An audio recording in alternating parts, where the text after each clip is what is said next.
നീ എവിടെ പോയിരുന്നേ? ഞാൻ അപ്പുറത്തുണ്ടായിരുന്നല്ലോ. ഏട്ടൻ ഉറങ്ങാൻ കിടന്നിട്ട് ഉറങ്ങിയില്ലേ? ആ ഉറങ്ങി. കണ്ണടയ്ക്കുമ്പോ മുന്നിൽ നിൽക്കുക, മനുഷ്യനെ കളിയാക്കും പോലെ. എന്തുവാണ് എന്തുവാന്നാ? ക്ലീറ്റോ ചേട്ടൻ അല്ലല്ലോ ഏട്ടാ. എടീ ഒരു കാര്യം, അതായത് അവനെ ഞാൻ അളിയനായിട്ടല്ല കണ്ടത്, കൂടപ്പറപ്പിനെ പോലെ കണ്ടത്. അവിടെ ഒരു പ്രശ്നം വന്ന് ഞാൻ എപ്പോഴാണ് ഇല്ലായിരുന്നത്? എല്ലാ ഏടാകൂടത്തിൽ പോയി ചാടും, അവിടേക്ക് രക്ഷിക്കാൻ ഞാൻ ഉണ്ടായിരുന്നു. അവനാണ് ഈ തെറ്റിത്തരം കാണിച്ചത്. ഒരു കാര്യം പറയാം, ഇതിനകത്ത് ഈ പഠിച്ചതിനകത്തവനെ കേട്ടില്ലേ, കൊല്ലാളെ ദേഷ്യമാണ് എനിക്ക്. നീ ഞൊട്ടും കൊറേ കൊല്ലടാ. നീ കൊല്ലുവോ? നീ ആണാണെങ്കിൽ ഒന്ന് കൊന്നു കാണിക്ക്. നിന്റെ ചെറുവരിൽ അനുകൂലമില്ല മനുഷ്യന്റെ നേരെ. നിനക്ക് ഇപ്പൊ എന്താ അറിയേണ്ടത്? ക്ലീറ്റോ ആണ് സസ്പെൻഡ് ചെയ്തതെന്നല്ലേ? അതെ, ക്ലീറ്റോ തന്നെയാണ് സസ്പെൻഡ് ചെയ്തത്. നീ എന്താ ചെയ്യണത്? ഒന്ന് ചെയ്ത് കാണിച്ച നീ. അല്ലേ, കുറെ നേരമായി കേൾക്കാൻ തുടങ്ങിയിട്ട്. ഇതെന്താ സസ്പെൻഷൻ കിട്ടുന്ന ആദ്യത്തെ ആളാണോ ഇവൻ? ലോകത്ത് എന്തോരം ആൾക്കാർക്ക് സസ്പെൻഷൻ കിട്ടുന്നുണ്ട്. ഇവനെ പോലെ താടി മീശ വളർത്തി കഞ്ഞി കുടിക്കാതെ ഇങ്ങനെ പട്ടിണി കിടക്കണോ എല്ലാവരും? സർക്കാർ ഉദ്യോഗസ്ഥരാകുമ്പോ സസ്പെൻഷൻ ഒക്കെ പതിവാ. അതിന് വേണ്ടിയിട്ട് ആരും ആത്മഹത്യ ചെയ്യാനും സന്യസിക്കാനൊന്നും പോയിട്ടില്ല ഇതുവരെ. അല്ലെങ്കിൽ തന്നെ ഇവൻ അറിയാൻ പാടില്ലേ ക്ലീറ്റോൻ ഈ വായും വർത്താനവും മാത്രമേ ഉള്ളൂ, അതിന് ഒരു കഴിവുമില്ല. ഞാനും പറഞ്ഞുകൊണ്ടിരിക്കുന്നത്. ഒന്നല്ലെങ്കിൽ അതിനേക്കാളും ബുദ്ധി നിനക്കില്ലേ? എന്നിട്ടാണ് അതിനിങ്ങനെ കുറ്റം പറയുന്നത്. ഇനി എന്താ നിനക്ക് വരുമാനം കുറഞ്ഞതിന്റെ വിഷമാണെങ്കിൽ അത് പറ, അതിന് എന്തെങ്കിലും ഒരു പരിഹാരം ഉണ്ടാക്കാം. വരുമാനം ഒന്നും പോയിട്ടില്ല ചേച്ചി. സസ്പെൻഷൻ അലവൻസ് കിട്ടും. നേരത്തെ സാലറിന്ന് പിടുത്തൊക്കെ കഴിഞ്ഞ് കിട്ടണത് തന്നെ ഇപ്പൊ സസ്പെൻഷൻ അലവൻസ് ആയിട്ട് കിട്ടും. എന്നാ പിന്നെ സസ്പെൻഷൻ അല്ലേ നല്ലത്? ജോലിക്ക് പോകാതെ പൈസ കിട്ടുമല്ലേ?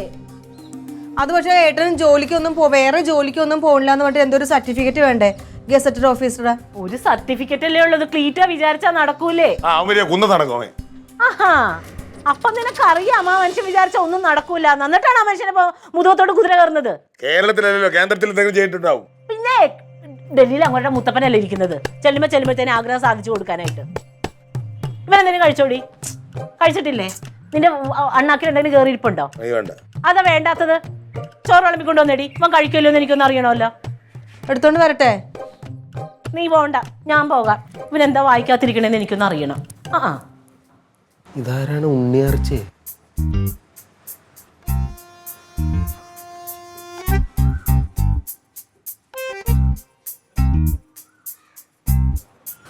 അവന്റെ വെളച്ചില് ശരിയാക്കാൻ പറ്റുമെന്ന് ഞാനത് നോക്കട്ടെ.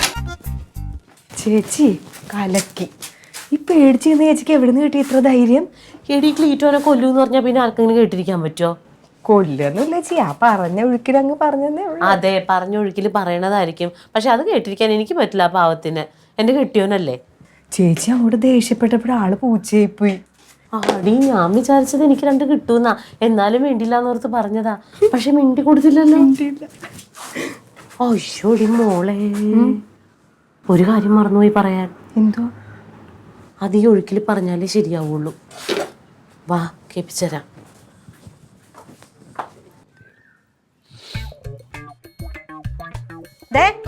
പിന്നൊരു കാര്യം, ഇന്ന് ഞാൻ ചോറെടുത്ത് തരും. നാളെ ചോദിച്ച് മേടിച്ച് കഴിച്ചോളണം. ഇല്ലെങ്കിൽ അറിയാലോ എന്റെ സ്വഭാവം. പിന്നെ ഈ താടി മുടി ഇതൊക്കെ ഇന്ന് വൈകുന്നേരത്തിനകം വെട്ടി വൃത്തിയാക്കിയിട്ട് എന്നെ വന്ന് കണ്ടോണം. എന്റെ സ്വഭാവം വെറുതെ മാറ്റരുത് നീ.